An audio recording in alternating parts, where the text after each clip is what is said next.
இப்போ பார்த்தீங்கனாலும் நம்ம வேலைன்னு ரொம்ப ஸ்ட்ரெஸ் ஆகிட்டே இருக்கிறோங்க. அப்படி ஸ்ட்ரெஸ் ஆகிட்டே இருக்கும்போது எப்பாவது நம்மளுக்கு ரிலாக்ஸ் தேவைப்படுதுன்னா நம்ம கண்டிப்பாக வெளியில் வந்து ஒரு 2 டேஸ் இருந்துட்டு போயிட்டு நம்ம ஒர்க்கை ஸ்டார்ட் பண்ணி பாருங்கள். சூப்பராக நம்ம ஒர்க்கை செய்வோம். அதனால் இன்றைக்கி நாங்கள் வந்திருக்கோம், எங்கே வந்திருக்கோம் அப்படின்னு பார்த்தீங்கன்னா குருவாயூர் கோயிலுக்கு வந்துட்டு அப்படியே அங்கே பக்கத்தில் இருக்கிற சாவக்காடு பீச் தாங்க வந்திருக்கோம். ரொம்ப சூப்பராக இருக்குதுங்க, ரொம்ப நீட்டாக இருக்குது. பார்த்திங்கன்னா சாயந்தரம் ஈவினிங் ஒரு 7 மணியாட்டு ஆயிடுச்சு. ரொம்ப சூப்பராக இருக்குதுங்க.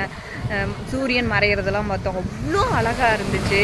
சரி, நம்ம எப்போ பாரு வேலையை மட்டுமே பார்த்துட்டு அதுக்குள்ளேயே டென்ஷன் ஆகிட்டு இருக்கிறோன்னு சொல்லி வந்தால் இங்கே போகலாம் அப்படின்னா போகிறதுக்கு மனசே இல்லை, இருட்டாகிட்டே இருக்குது. ஆனால் ரொம்ப நல்லா இருக்குதுன்னு வைங்களேன். இந்த மாதிரி இடத்துக்கு நம்ம எப்போவுமே வந்து நம்ம ஃப்ரீயாக இருக்கிறப்ப கண்டிப்பாக வந்துட்டு போனோம்னா நம்ம ரிலாக்ஸ் ஆகிடுவோம். அதுக்கப்புறம் நம்ம வேலையில் எப்போவுமே டென்ஷன் இருக்க தானே செய்யும். இந்த மாதிரி இடத்துக்கு வந்துட்டு போகும்போது பார்த்திங்கன்னா நம்ம ஃபுல்லாகவே ரிலாக்ஸ் ஆகிக்குவோம்.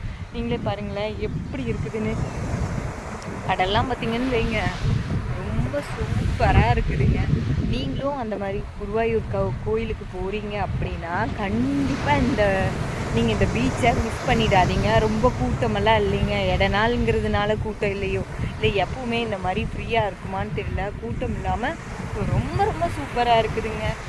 இங்கேருந்து போகிறக்கே மனசு இல்லை அப்படின்னா பாருங்களேன், அந்த மாதிரி ரொம்ப சூப்பராக இருக்குது. நீங்களும் குருவாயூர் கோயில் வர்றீங்க அப்படின்னா இந்த பீச்சை கண்டிப்பாக மிஸ் பண்ணிடாதீங்க. ரொம்ப நல்லா இருக்குதுங்க. எனக்கு ரொம்ப பிடிச்சிருந்தது. அதனால் நீங்கள் யாராவது இங்கே வர்றீங்க அப்படின்னா கண்டிப்பாக வாங்க. ரொம்ப நீட்டாக நம்மளுக்கு பிடிச்ச மாதிரி ரொம்ப நல்லா இருக்குதுங்க. நான் ரொம்ப என்ஜாய் பண்ணேன். எப்போவுமே நம்ம பார்த்திங்கன்னா நம்ம ஊரில் ஊட்டி கொடைக்கானல் அந்த மாதிரி தான் போவோம். அதிகமாக பீச்சுக்கு அந்த மாதிரிலாம் நம்ம போக மாட்டோம். ஏன்னா இது சம்மர் டைம் அப்படிங்கிறதுனால போக மாட்டோம். அப்படியே கோயிலுக்கு போயிட்டு வந்தோம் அப்படின்னாலும் கோயிலுக்கு போயிட்டு ஓடி வந்துடுவோமோ தவிர இந்த மாதிரி ஒரு இடத்துல போயிட்டு நம்ம டைம் ஸ்பெண்ட் பண்ண மாட்டோம். ஒரு நாள் இருந்துட்டு வர மாட்டோம். அப்படியெல்லாம் நீங்கள் ஒரு நாள் இருக்கீங்க அப்படின்னா இந்த மாதிரி ஈவினிங் டைமில் வாங்களேன், அவ்வளோ அழகுங்க, அவ்வளோ அழகு. இயற்கை வந்து எவ்வளோ அழகு. அங்கே போய் அந்த தண்ணியில் அலையில் நம்ம நிற்கும்போது நம்ம மனசில் இருக்கிற ஸ்ட்ரெஸ் எல்லாம் எவ்வளோ ரிலீஃபாக போகுது தெரியுங்களா.